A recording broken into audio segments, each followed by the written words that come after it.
Hello, everyone, and welcome to the Choose Lovingkindness show. This is episode 2 with our wonderful star, Bhante Sujatha. Hi, Christina. Hello. Hello. Good Happy to be see here. you again. Yes. So we are in Phoenix, Arizona. The first episode was in Carlisle, Pennsylvania. Yep. Okay. Wonderful. And today's topic, we are going to talk about forgiveness. It's a big one. And Bhante and I, we were talking a little bit before, just kind of preparing, how we want to bring up such a big topic, because obviously you can talk about this for days. But I was really wanting to ask Bhante about his perspective on forgiveness, especially when you're not ready to forgive. Because I feel like there is a lot of people that are like, I have to forgive. But if they're really honest with themselves, that's not the first step right away. So we'll get into that piece, but we'll just, talk about it overall. So I'm Christina Ambobuyag, and the creator of iloveintuition.com. I've been an intuitive coach, a guide, healer, teacher, and I met Bhante a long time ago, probably at least 10 years ago, in Las Vegas. So I lived in Las Vegas for a long time. I went to one of the Sunday sanghas, and Bhante was a guest teacher there.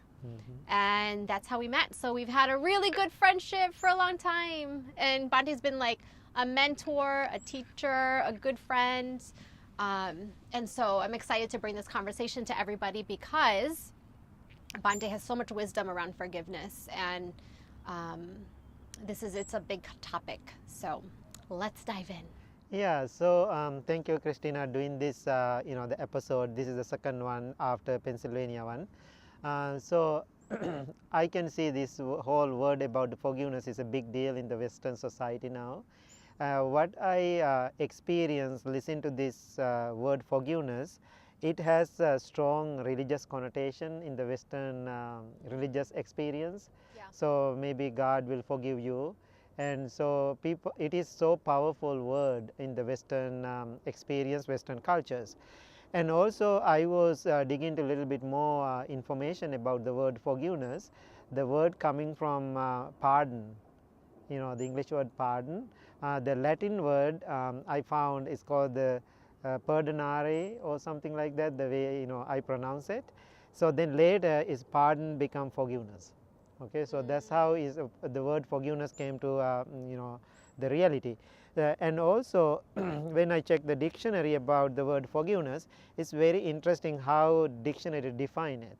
The forgiveness is completely letting go without reservations. Oh, without reservation. Yes, completely letting go without reservation. That's what dictionary define it. I really like that.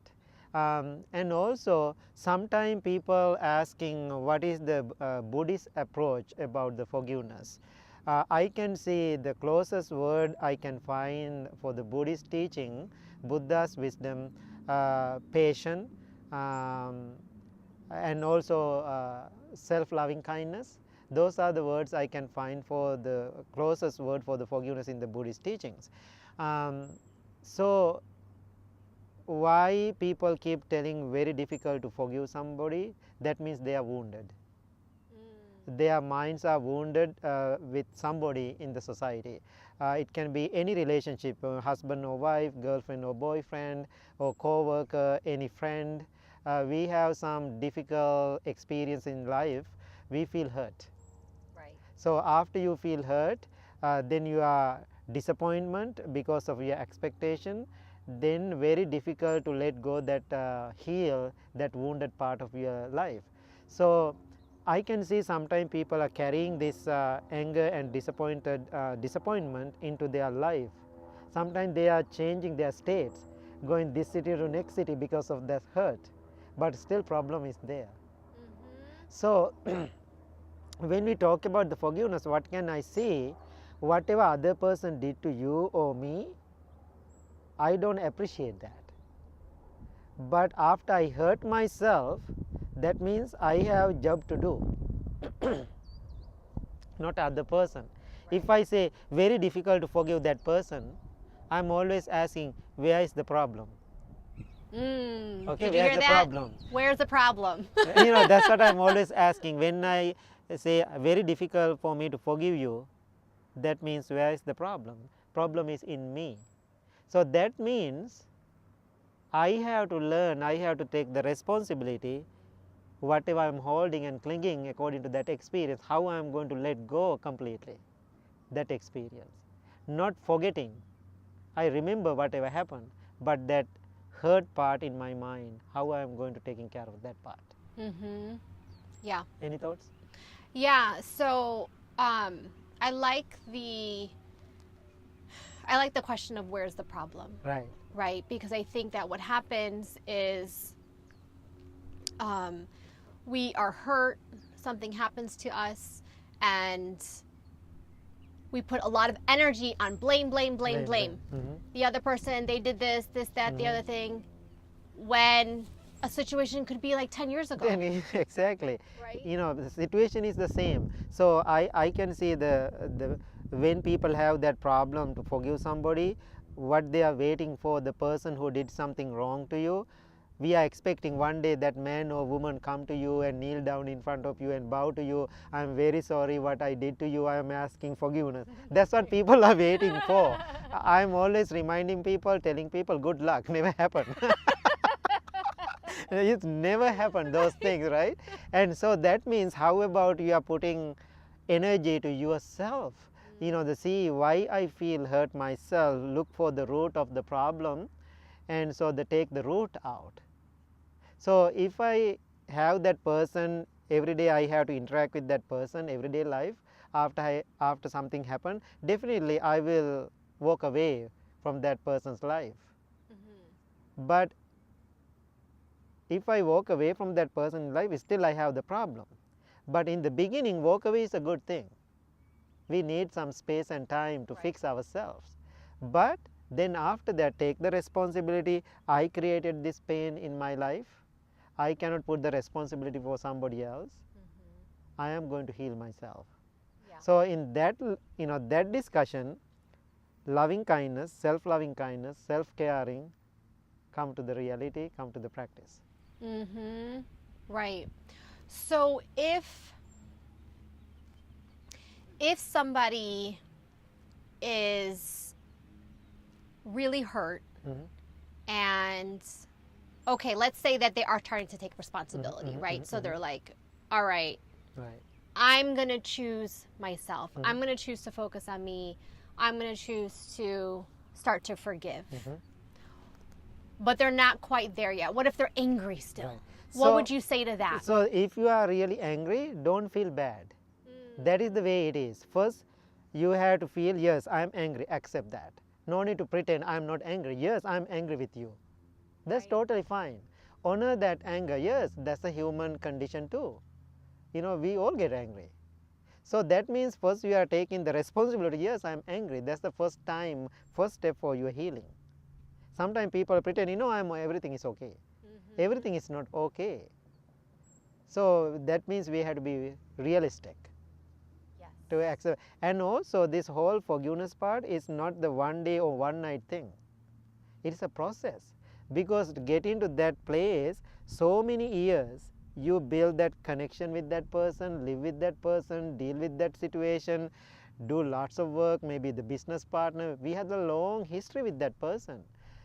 Within a one night or one day, we cannot take all the memories out from us. No, still it's like a film. Keep coming all those memories. So it is a lifetime practice to heal yourself. But after you figure it out to how to let go that part, still memory exists. Yes. Memories exist, but no hurt anymore. One day you will see that person, you can say, hi, how are you? How are you doing? You can sit down and have a meal or coffee. But it doesn't mean forever we are going to live with that person. There is no connection anymore. Right. But loving kindness exists. Yeah. And also other good thing, Christina, people understand after we whatever they did because of their ignorance. Right. They don't know what they did. They don't know. Whatever knowledge they, wisdom they have that time, that's how they act. So we have to understand, because all the human beings are imperfect, even myself or yourself, everybody. So being in imperfect world, we cannot have an expectation to be perfect.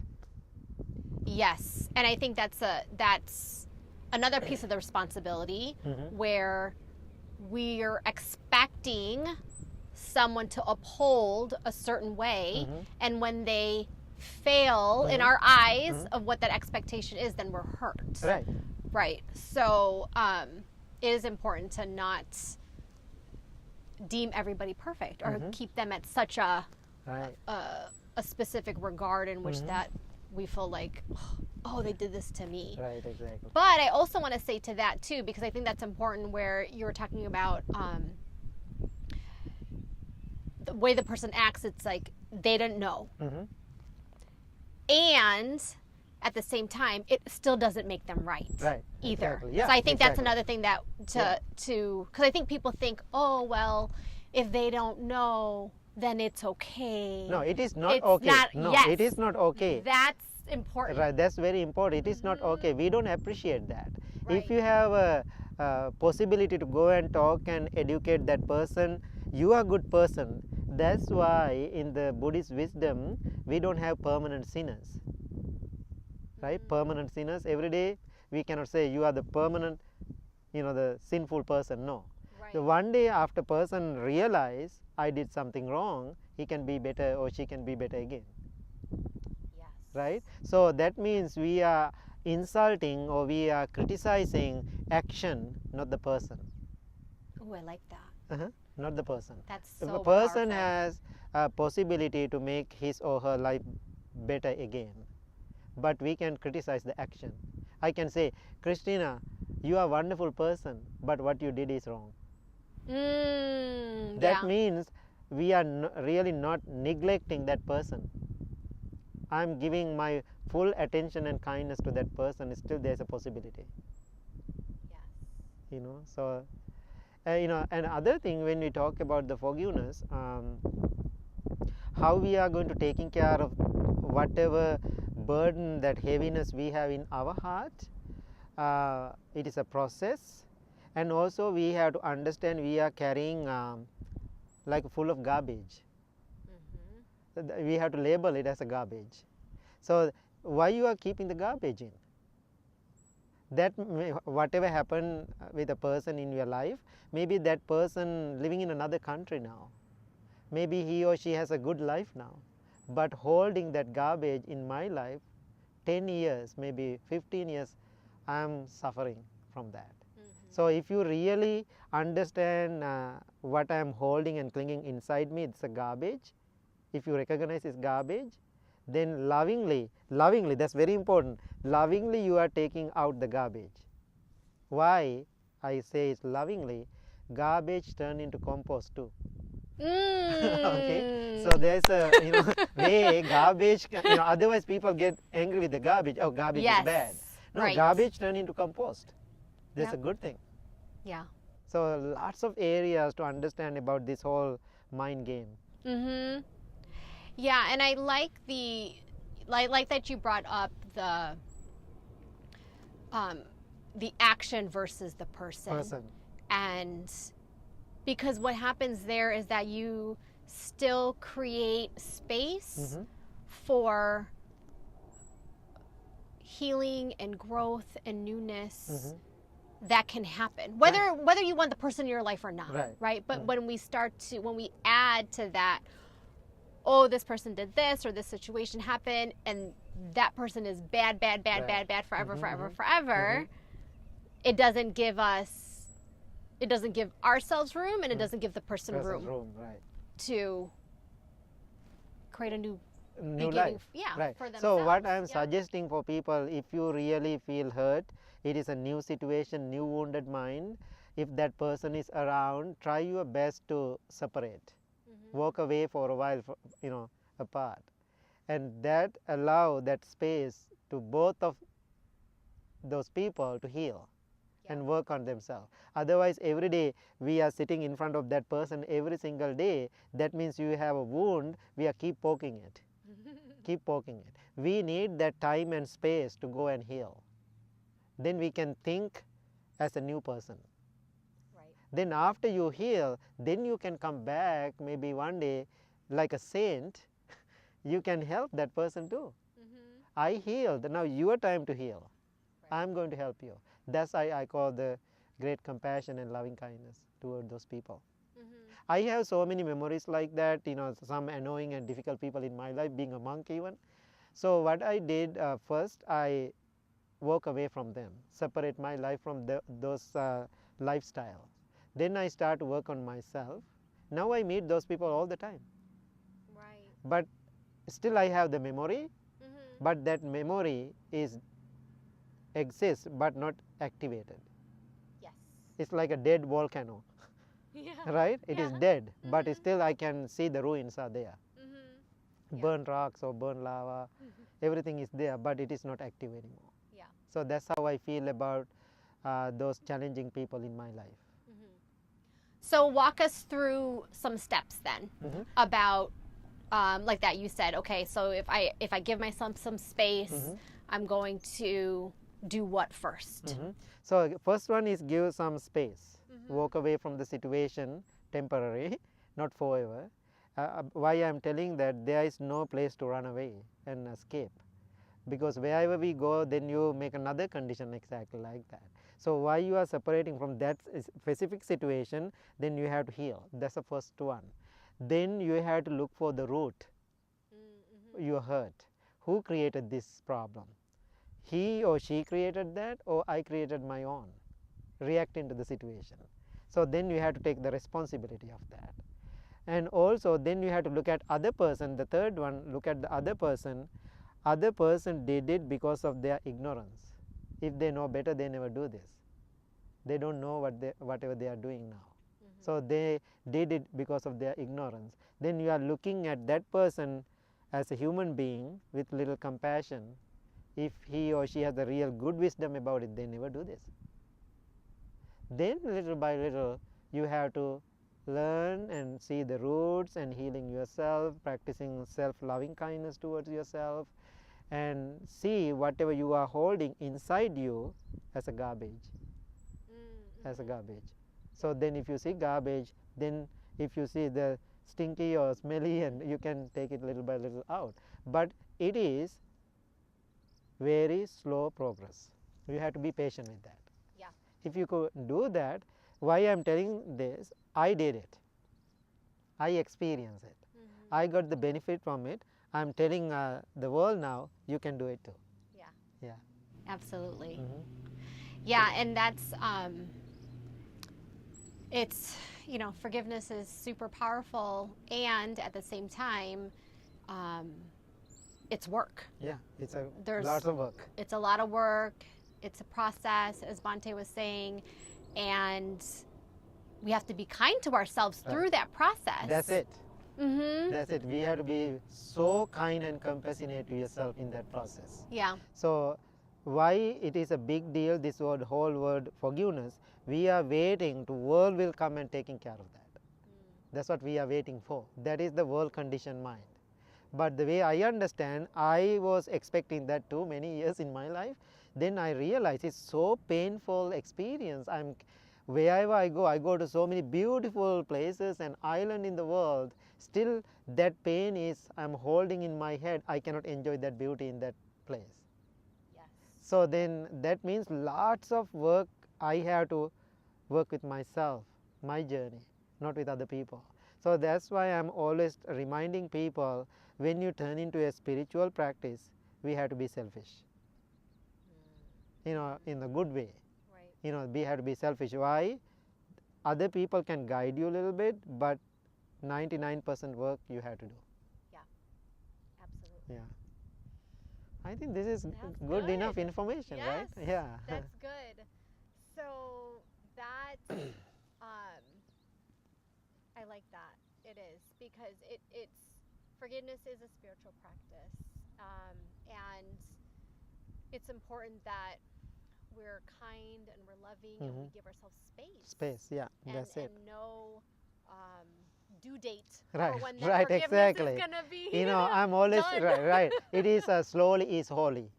Slowly is holy. You know, slowly is holy. So that means it is not a the 8-hour job or something like that. Right. No, it is a little process every day, understanding. I think biggest thing, Christina, we have to understand, changing the perspective of the word forgiveness. Then it's go inward, not going outward. Yes. Yeah. Okay, so thank Wonderful. you so much. Thank you so much for today. Our third episode, Choose Lovingkindness, we are planning to film in Greece. Just wait for it. Thank you. All right. Thank you so much. Bye. Thank you. Bye.